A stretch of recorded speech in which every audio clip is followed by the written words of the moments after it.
welcome to the third episode of the Gameswell Show. This is Subtrendy's video game show every week, where Subtrendy sits down and talks about video games. I'm your host, Andrew, and we have a rotating cast as usual, except for Thomas, who this is your third week in a row. Yes, I pretty much just rotate in this chair. Yep. 360 We didn't get you like an office chair. Just... Yes, because my legs are like way too long to do it this way. Yeah, that's about it. Yeah. So a good, what, like maybe 30 degrees, if that? That's about all I've done. And welcoming for the very first time to the Gameswell Show, we finally get Dan, who is not at work or doing anything else. Hello. Or playing Smite. Yeah. So we get you here, and we planned it so you could be here. I'm very excited to have the Subtrendy Guy panel. At least for the people who record, the guys who record. So very exciting. And I know the girls are playing their girl panel to evaluate the hotness of video game characters. Oh boy. So we're not going to do that today. At least that's not my topic, at least. I don't know what you guys have picked up. But we're going to start the show off the way we start off every show. What have we been playing lately? I finished Arkham Knight. Excellent. So finally that's done. It's been so long. I just feel like that's all I've been doing, ever. Since last June? No, I mean, like I said, I played all the Arkham games in a row because I just do that sometimes for series. You did Assassin's Creed. I did Assassin's Creed, all of the Assassin's Creed games, all the DLC, like end of last year. That was crazy too. That was so long. Yeah, it took months. Now I'm in pretty well into Fallout 4, and I'm loving it. So it's great. You said you started building your base. I have. That's basically like what I did on Saturday. Yeah. Like just building the base. I didn't even step out of it. It was weird. Where are you set up at? Like the first place? The Fort Castle, I think it's called. Yeah. Okay. Yeah. So I just pretty much gutted the place. Then I'm like, I'll use this wood now to build my own things. Yeah. So that's essentially what you just run around and scrap everything that everybody else works so hard to make. I'm sure everyone's done this already. Yeah. I'm finally getting to it, thinking I'm being all clever. No. But No, I mean, I think that's just the name of the game. So. And the name's Fallout, Andrew. Yeah. You should know A little this. bit. Daniel, what have you been playing? So I've been playing Elder Scrolls Online, of course. Some Smite. Did a little bit of Dark Souls 2 to get ready for the run-up to Dark Souls 3 tomorrow. Yeah. What else have I? We're recording on Monday, by the way, so by the time this posts, Dark Souls has been out for a couple days. You don't have your hands on it. I know you're stoked. Here we go. Oh, man. So, good stuff there. Yeah.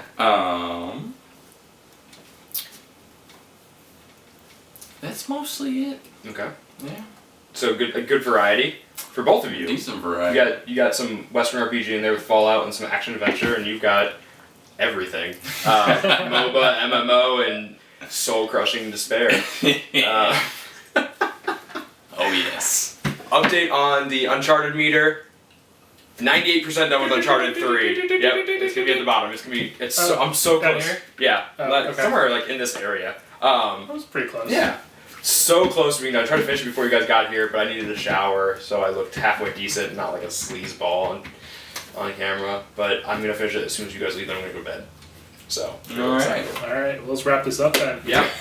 Let's give you the fastest episode. Knock it out. Yeah, we're gonna do 90-second topics. That's right. Speed round. It's like speed dating. Video games. Alright, Thomas, what topic you got for us this week? Okay, so today, I think it was today, the IGN No Man's Sky gameplay footage came out. I don't know if you guys have seen it yet. I haven't, no. It went a lot more into detail about the things you can do with the game. Okay. A lot of really cool stuff. It's not as kind of bland as I think people would thought. It looks really cool. But if you've seen anything with the game, like the last year's E3 coverage, you have a pretty good idea of just the ridiculous scope of the game. Yeah. And that's kind of something I want to talk about today, just kind of being inspired by that, is at what point do you guys think a game just kind of reaches diminishing returns as far as just size and scope goes? Just kind of to throw this out there, we've got games that sort of have a smoke and mirrors kind of effect with scope, like the Elder Scrolls games, and that there's a whole bunch of mountains and fog and stuff that makes it seem like it's huge, and it's still a pretty big game, but it's not as big as they're trying to make it seem as like a whole continent. Mm-hmm. And then you've got stuff like there's what is the one that's like the size of Australia? I forget the name. Oh, was it Just Cause? Well, there is Just Cause too. Yeah. Yeah, there's the Just Cause games. It's like What's something that's the size of? I don't remember. But I yeah, know there's what you're just, what kind of games do you think that are just so big that it's like, it just is empty at that point? I think the first one jumps to mind. Like I haven't finished it yet, but Witcher 3 is so big, and not just like the landmass, but like just the amount of stuff to do. It's like the developers before launch, it was like a 200-hour game. to do everything, and that's just Wow. You get a lot of your money's worth. you though. do it so much, like, and it's all quality. I mean, CD Projekt Red does a good job, but I mean, God, that game is big. So that's the one that jumps to mind. But you got one? I don't have any specific type of game, but I'm thinking No Man's Sky is going to show us where the diminishing returns happen. Yeah. Because it's going to end up that there's no way to go to every place. It's just going to be impossible. They said in the gameplay today, actually, that, well, you know how it is. Everyone's on the same game, basically, on the same map. Like space map. And if you go to a planet, you get to name it, and then that planet is explored. They said today that with everybody combined, about 99.9% of the planets will never even be seen. So... That's insane. Yeah. And So at that point, why even put the resources? I get that it's procedurally generated, but they had to put some work into like certain things on every world, because you don't want just every like different worlds to be the same. Maybe they can have the same elements somewhere, but they had to do some work to put into this where they have all these worlds and 99% of them not gonna be seen. Like, I mean, Apparently. if it's procedurally generated, like, yeah, there's some assets that are copied and pasted over for planets, and what I'm more worried about is the creatures.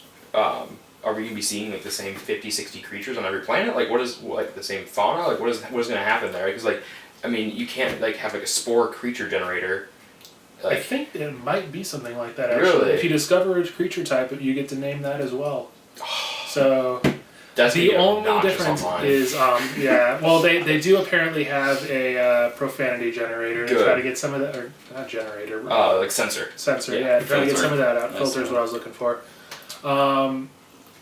The only other exception I could think, and this is just something they talked about, I'll just touch this briefly. She's back. Hey! Procedurally generated cat. Is there will be sentient species that you can speak with as NPCs, and they'll have their own languages and stuff, and you can learn that. And I think there's a handful of those, though. They're not procedurally generated like everything else. So like those are like staples that like they're constructed to serve that purpose, kind of thing. Right. Got it. Right. Okay.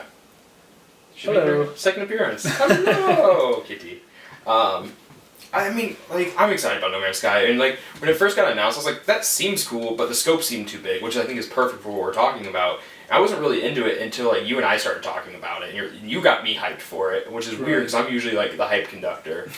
And he's the hype man. yeah, I am a hype man, and then you got me all aboard No Man's Sky, and I'm stoked for it now. Well, So check thank out you. the gameplay footage. I will. I know some of the early footage made it look like, you know, it's a very big game, which it is. But the early footage was just kind of like empty wilderness. It didn't look like there's a whole lot to do. My mind is very changed from what I saw today. It looks like, as big as it is, it looks actually very dense with stuff to do. So Awesome. yeah, it looks exciting. So, yeah, I think No Man's Sky will really be like the boundary pusher. As like kind of like going back to what Dan said about scope.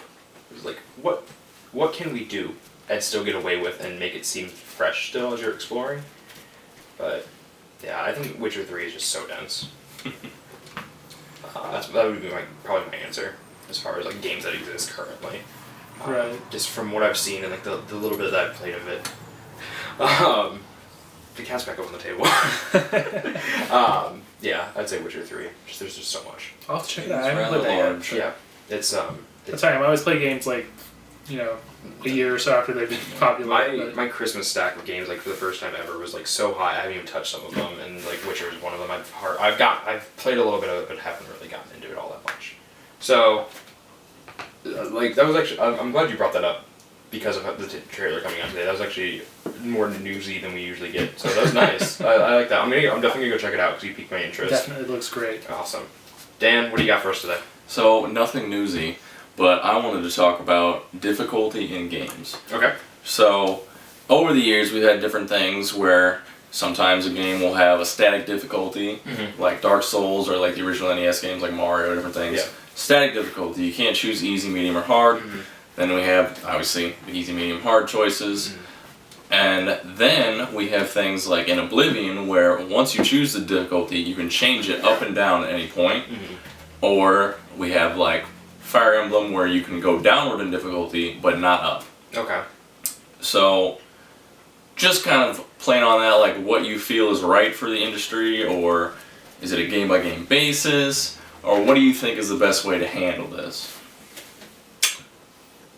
That's a really good question. It is. And it's something, like, I'm going to talk about Uncharted again. Because I finished Uncharted 2 on hard, because I finished the first one on normal. I was like, I can do it on hard. Took me forever. Like, it took me way longer than it should have, and now I'm doing the third one on normal, and it's a lot more relaxed. I still feel confident. I'm still dying. Yeah. I feel more confident. So I don't know. I think normal is, like, obviously that's how like developers intended you to play. That's why it's called normal. But I think it's mostly a case by case. I think scaling difficulty, like being able to scale it back but not up, is I think smart. So yeah. I would agree. I think just the word game has changed so much since it started. You know, like games were stuff like competitive things that people would play, like soccer games, board games, that kind of thing. And video games kind of started out a little bit like that, where they were more of a difficult thing as opposed to a little bit of a storytelling method, like Pong. That's a great example. So difficulty kind of made sense back then. Now we've got stuff like The Wolf Among Us and the Telltale series, where it's definitely not so much about a competitive experience as much as it just is an experience. Yeah, it's a narrative. Yeah, definitely. Anything, It almost feels like that's where the industry is shifting to be more of that experience as opposed to the competition side. Okay. And there's definitely stuff, like there's there's Dark Souls, those kind of games that are more focused on difficulty, and then there's the esports kind of stuff too with the more competitive online gaming. There is that side of it. But I think that it's shifting just a little bit. For the casual gamer, at least. Right. Yeah. Right. The casual gaming is huge now. Yeah. I mean, if you pull out your phone, and if you play, like, even Angry Birds on it, that's a game. You're a gamer. You are, like, most people would call you the most casual gamer, like, whatever. I don't remember. They wouldn't call themselves a gamer. No, they wouldn't. Yeah. But, like, in the sense of the word, you are a gamer now. So, yeah, I think gaming is now in your pocket. It's casual gaming. You can play Final Fantasy VI on your iPhone. Yeah. Which is insane. They're really pushing entertainment above anything else. Yeah, definitely. So. Definitely. I think that probably one of my favorite examples of difficulty is in Metal Gear Solid 5. I know they do it. I think they did some of the other ones. But if you fail a mission too many times, it asks if you want to put on the chicken hat. And it's literally a hat that you wear that looks like a chicken head. And it makes it so I think like 3 enemies the first time they see you, they just ignore you. And so you just run around and like... Yeah, like it's so by putting on a chicken hat, you become less conspicuous. Yeah, right. Like you're already like this Caucasian dude in Africa who doesn't speak a lick of like any of their languages, in full tactical gear, with, like tons of high-end weapon and a dog that bites people. That's not that's suspicious. But as soon as you put on that chicken hat, everything turns normal. You fit right in. For the first 3 people that see you. This is what Africa's all about. Yeah. Wearing chickens on your head. Yeah. That's a thing in games though lately. Like Grand Theft Auto 5, I think, was the same way. Where if you just failed a mission a couple times, it would be like, all right, man, like, do you want to just skip this mission? And you could do that. It was, they just don't want players to get frustrated sometimes, I guess. I think that part of that is like the whole casual gamer market. Grand Theft Auto is a notorious series, but it sells incredibly well. The general public knows what Grand Theft Auto is because of the notoriety behind it. So people are going to go pick up that game. Like Grand Theft Auto 5 sold like hundreds of millions of copies, did insanely well, and so I think that's part of it. I feel like that could be part of it at least. Is like these games that they know are going to sell to the general public more. Just relaxing the difficulty levels, making it so you can go through and get your entertainment and your story fixed without having to grind yourself against the wall trying to get through a situation. Definitely. Right. Definitely. Just compare like Grand Theft Auto 5 to Grand Theft Auto 4, where like 5 they've got better checkpoints and stuff, and 4 if you fail a mission or die, you've got to like not only start it over again, but you have to like drive back to it from like the nearest hospital. It's so much more of a pain. Yeah, and it just takes up time. That's time you could be doing anything else. So, I think one of the first, like you mentioned the Fire Emblem thing where you can scale back the difficulty began to scale up. Brave the Default scaled it. You could go either way, kind of. Okay. You could turn off random encounters completely, like if you were hurting for items and health, and so you could just get to a town and heal, or you can double the amount of random encounters so you can just grind away. I think that's kind of like difficulty based. Yeah. Because you can do stuff in between. I'd say so. So I love that in Brave the Default. Like if I was sitting there just grinding, like if I was in an airport or something, bump that up to plus 100% encounter rate. Let's do it. And it was awesome. Like I would get annihilated sometimes because I would get cocky, but it helped. It sped up the process. Yeah, exactly. no Like, matter what, especially with a grindy game like that. Mhm. Like, so I don't know. And I think like Dark Souls is a really good, almost callback to the Super Nintendo era. Because those games were some of those games were so hard. Yeah. They were so incredibly hard. I remember just trying so hard to get through Super Mario Brothers. Mm-hmm. Get to World 8-3 and you're just like, oh my god, frickin' Bowser with his hammers and his fire and his jumping. I cannot do this. Did you ever find the secret world in Super Mario World? With like all the levels were like groovy and tubular. Like, that's what the names of the levels. I don't think I did. Those levels are hard. Like, it's after you have to beat Star Road, which in itself is like a secret world, and then it unlocks this level of the special worlds that go nowhere. Like it's just a line of like really, really hard levels. God, those were insane. Groovy. Yeah, tubular was literally the name of the level. Like, That's awesome. That's the first time I heard that word used. Like how all these like hippie levels are like the most hardcore apparently. And like up in the clouds, like they're like above Star Road or whatever the big Star World or whatever it was. It's pretty high. So I don't know. I think that Dark Souls is really paving the way for some stuff as far as maxing out that difficulty level. Definitely, and then it becomes more of a personal achievement or a thing to show off. It's like, I beat this game. There's no difficulty levels, just I got through this hard thing. And like it also opens up like the whole Twitch thing with like people like beating with the Rock Band drums and stuff. It's like this game is notoriously hard. I'm being weird with it. So I think it unlocks. Yeah, I think it opens up a lot of potential. Yeah, I know with Bloodborne, there was someone who beat all the bosses while using the telescope. So he had it like this, scoped in, and like fought a boss where you're like ridiculously zoomed in. So he was just. Speaking of which, Hardcore Henry in theaters. Yeah. Television.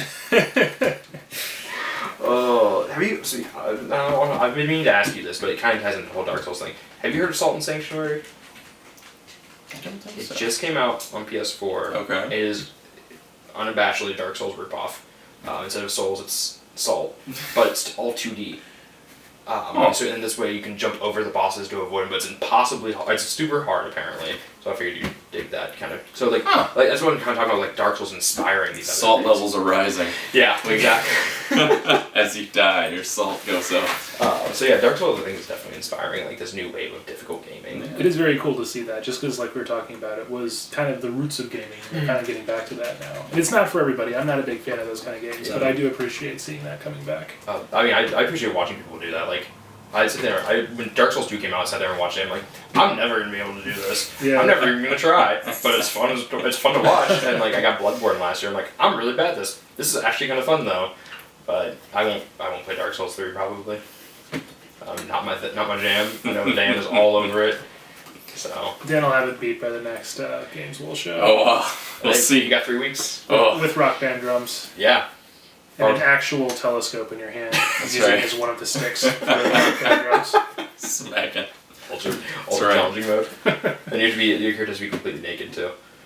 And you have to be naked and filming for your own segment on the show. No bonfire, no death run. Oh god. So we're talking about the current state of gaming with Dark Souls and difficulty. Let's take a step back, do the time warp.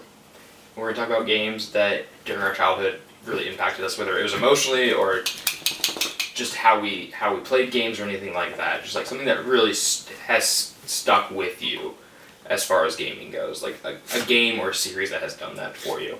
Because I think, surprisingly enough, like with this being the third episode, we haven't touched on like favorite games or anything like that. But I want to take it beyond favorite games. Because you could hate the game now, I don't care.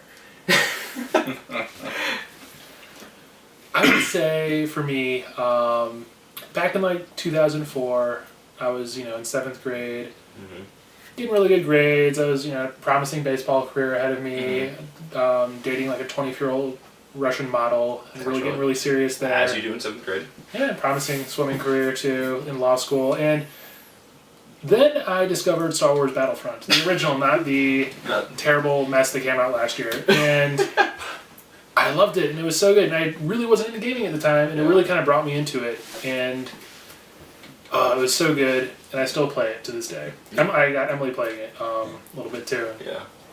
And I know when the new one originally was announced, you were really excited, and you got tentatively excited, and you weren't excited. Yeah. And it was sad to watch like the light die from your eyes when we talked about it. Yeah, no, I get that it's it's a game for modern gamers. Like, it's more of the...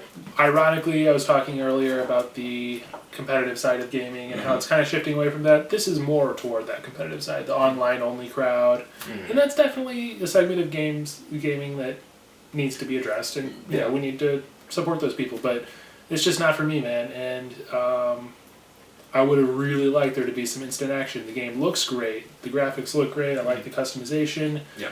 Even some of the maps, Sullust, looks so good. But I just don't, sometimes I just want to be a little, the best player on the battlefield. And more often than not, I just walk out and get shot, in 10 seconds and get stuck in the base and can't get out. Yeah. And it seems like everybody's accuracy is way better than yours. And you're just I'm done with this. Yeah, I'm just not that good at online shooters. I used to be great during like the Halo 3 era, but now, not at all. Yeah. Dropped off a little bit. Yep. I mean, that'll happen if you're not sitting there playing them all the time. Yeah, that's my big problem with online stuff. It's just like if you're not constantly getting better, you're gonna fall behind really quick. So. Like anything, really. Yeah. But it's a muscle you have to flex. We need training wheels for everything. You'll be fine. Yeah. So Dan, what shaped you into the Daniel that we know? So, my first foray into gaming started when I was around 5. I bought an NES at a garage sale for $20 across the street. Came with Super Mario Brothers and it came with Punch-Out. And classics. Yep, both those games were decently hard. Put a good bit of time into those. So those were my first real steps. But after that, I didn't really have a Nintendo 64 when they first came out, and I didn't have one till a couple years after they did the colored ones. So I ended up getting a green one. But the best one. Yeah, of course. But yeah, so during that time, I would go to my friend's house and I would watch them play, and I'd be the guy just off to the side with the guidebook being like, okay, next we have to go and fight this guy, or you gotta do this to kill this boss, or whatever else. You and I did the same thing growing up. Yeah. Russ, who made our intro video, lifelong friend of mine, neighbor, he did 5 boys in their family, so he had all the video games, and so just go over there and sit and watch. So you guys were like the original streamers then? Yes, we worked Twitch as a baby. We were baby Twitch. We were baby Twitch. That's right. Yeah, no, I would sit there. I mean, that's how I beat Majora's Mask, because he had the guidebook and I just sat there and kind of read it to him. So. But yeah. I always thought that as a kid though. Like, I don't want to get out too far, but like, I remember as a kid, one time I thought, man, I wish that people could just watch me play video games, and that would be cool, And now it's like we kind of do that. It's weird. I kind of. What's funny is, like, as a kid, like, I loved watching people play video games more than I actually like playing them, and that's completely 180 now. And it sucks because, like, now Twitch is a thing, whereas, like, as a kid, I would have been on Twitch all the time. I can still do both. Yeah. I still enjoy watching, because I like to see how other people solve a problem or get through a situation versus how I would do it, and I could, scream internally at their failing to notice the situation that's happening for them. That's why I like watching you play, because you play as usually mage classes and like RPGs, and I don't. I want to kill things. I want to slaughter things. So like watching you play is totally different from what I would experience. That's why I watch It's very calculated, but if they get close to you, you're pretty well dead. So. Yeah. So. But yeah, so just watching Super Mario 64 and Ocarina of Time, and then it even continued on, like, not watching anymore, but just going on to GameCube, where we got 007 Nightfire, and it became like a family affair. Like, me and my 2 sisters and my dad would just sit down, and we would play against a team of bots and just wreck shop. That game is so good. Like, really underrated. I love that game. I've never even heard of it. It's so good. It's like, everybody's like, GoldenEye. Nightfire is really good, too. Oh, GoldenEye. I think we talked about this in some other episode. Just on how, like... We might have been, like, casually talking about it. Or we might have talked about it. I don't know. It was so good in its time, but man... It did not age well. Controversial opinion, maybe, but it did not. It didn't age well. Yeah. So... No, I'm with you on Nightfire. So, out of all those, which one would you say had the biggest impact? It's probably going to be Nightfire, because it got me into shooters, and it got me playing more games with my family. And you and your sister still play a lot. Yeah. No. So, it got her into gaming for sure. Yeah. So, I mean, more than just Mario Party and things like which, that. So. I mean, Everybody loves Mario Party. Everyone loves Mario Party, and like the giant blisters you got on your palms from spinning that stupid N64 Oh, joystick. that was the worst. Yeah, I don't know who in Japan at Nintendo thought that people had 3 hands, but How did you guys do it? Palm. oh yeah, you Palm. palm it. Oh no, I always did thumb. My friends palmed it, and I'm like, that looks weird. It is weird. I don't know why. It is weird because like you have the potential to hit other buttons too if you got big lanky fingers and you don't have. Like these. So yeah, no, I palmed it. So That makes sense. I think growing up I thumbed it, but now I've adapted the palm technique. You adapted the palm. Molded by it, born into it. Yeah, because like I know you as a shooter. I know you as kind of as a shooter too. Because when we first met, you were playing Destiny here and there.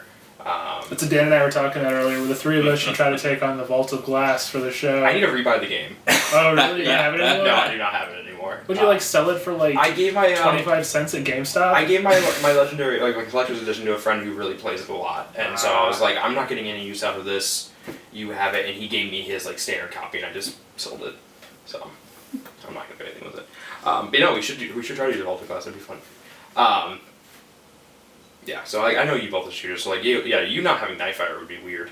Be a very different animal than what we have now. Yeah.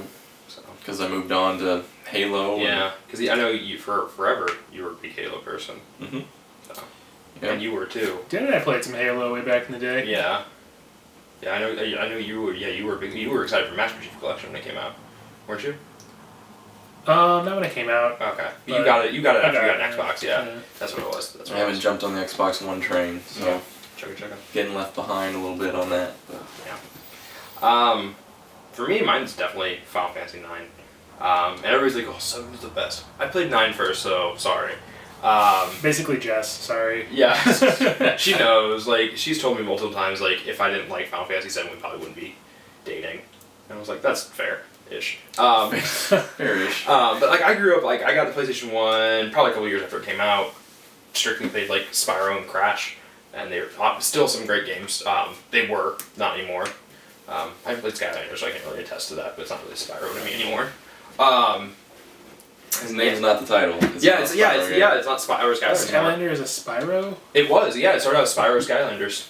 I didn't even know that. Yeah, and then now it's just Skylanders. They got rid of. Are those like the Mio things? They're like the things, like the little things you collect and you put them on the portal and you can play. They were the first ones to do that. I feel so old. I'm just like, are those little toys, little dolls. Yeah. It's just another way to sell more stuff. Yeah. You gotta have this peripheral and this little statue, and then you can do this with this guy. Back in our day, it was just like you plug a fake guitar in and you press buttons and they made music. We'll see what they're working their way up to the dual disc hollow projection is what we're going to, obviously, because you gotta have this to have that. It's like you got your card and you play your monster. Oh yeah. Now we're going to Duelist Are we Kingdom. doing like Yu-Gi-Oh? Yeah, we are. Okay, Right. I'm finally caught up here. Yeah, It took me a second too. Yeah. We gotta call Seto Kaiba. No, Final Fantasy 9 like really turned me on to narrative-based games. To me, before that, it was just, Spyro, somebody stole the dragon eggs. Like, go collect stuff. And like, I still love 3D platformers. Like to this day, like I'm so excited for Ratchet. I've said it a million times. I will continue to say it until I die. I love 3D platformers. And so yeah, Final Fantasy 9 was the first game I played where I was like, wow, these characters actually have like backstories that are beyond the scope of the game. Like, they had paths that you get to explore, and just like the deep customization. So like, I'd never played anything like it, and like I think that's why I'm such a big RPG fan and story-based fan. Like, I don't play online hardly ever unless unless I know somebody that I'm playing with. I won't go out by myself and play online games. I just won't do it. It's a scary world out there, man. People are mean. I'm not good at online games. People are really mean. They're really mean to people. So yeah, I Final Fantasy 9 to this day is one of my favorite games of all time. I love it. So yeah, Final Fantasy 9, one of my all-time favorite games. I need to replay it. It totally changed everything about gaming for me. So I will always love that game. But I need to replay it. Anyway. This was fun. Yeah. This was fun as usual. Always fun. Thank you, Thomas, once again for joining me. No problem. 3 episodes down, and yes, I am your Andy Richter. Yeah, you are my Andy Richter. You are. I'll have to sit like over there. Yes, and we'll get a second camera, and we'll just give you like a mimosa or something, and you can just hang out. That sounds awesome. Yeah, a nice Deliver pillow. witty quips. Yeah, Yep. just like palm leaves. Like somebody just fanning you with palms. Wait, is that a thing I that he don't know. does? I don't know. I mean, We if can not, make it. we'll make it. Like, you I go. just figured you'd enjoy it. I'm better than Andy Richter, apparently. And then Dan, thank you for stealing away from work for a while. Of course. And coming and hanging out with us and spending your night off with us. Definitely. Appreciate it. I wanted to be in some things. Guy so panel. Here we are. Video guy panel. If he's gonna be Andy Richter over there, you gotta put your hair up like Conan though. You gotta. I don't know if your hair will do that. It won't. It doesn't have enough body.